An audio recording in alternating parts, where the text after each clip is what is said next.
सब सुन रहल छी शक्ति म्यूजिक स्टूडियो के भक्तिमय प्रस्तुति।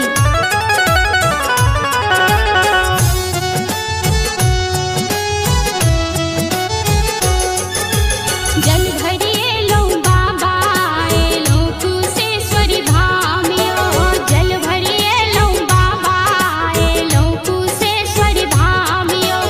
आस लगौने बाबा, आस लगौने बाबा, दिया भक्ति के वरदान यो।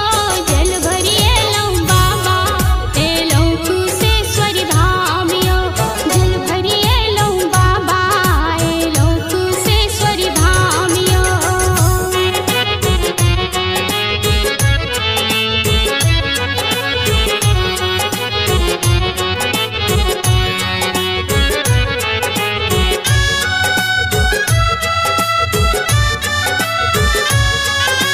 एखन अपने सब सुन रहल छी शक्ति म्यूजिक स्टूडियो के भक्तिमय प्रस्तुति।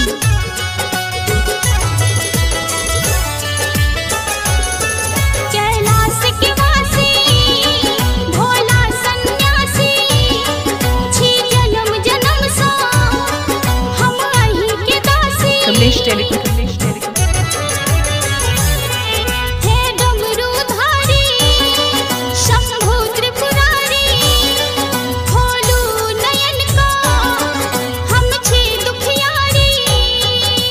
द्वार परल छी अहीं के, द्वार परल छी अहीं के, दिया बाबा तनिए ध्यान यो।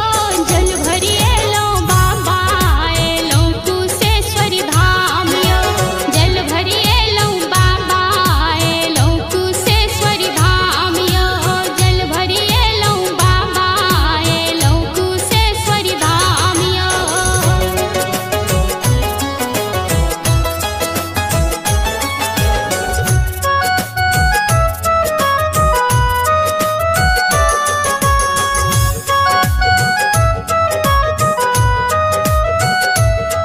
एखन अपने सब सुन रहल छी शक्ति म्यूजिक स्टूडियो के भक्तिमय प्रस्तुति।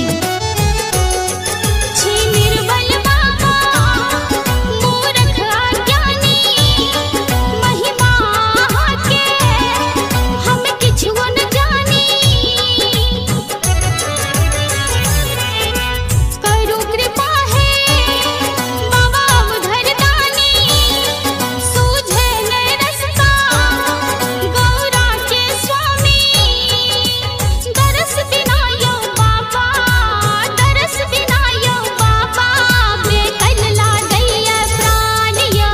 जल भरिए लो बाबा एलो कुशेश्वरी धाम यो, जल भरिए लो बाबा एलो कुशेश्वरी धाम यो। एखन अपने सब सुन रहल छी शक्ति म्यूजिक स्टूडियो के भक्तिमय प्रस्तुति।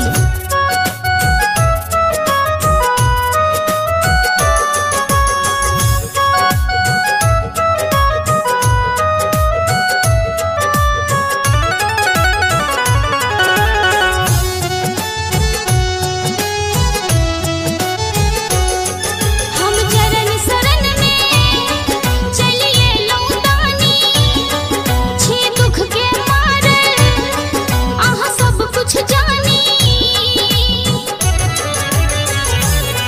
छी हम अभागल बाबा कतेक कानी, किया बनल छी पाथर भोले भंडारी।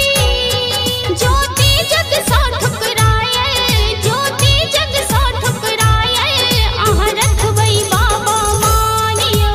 जल भरिए लो, कमलेश टेलीकॉम जल भरिए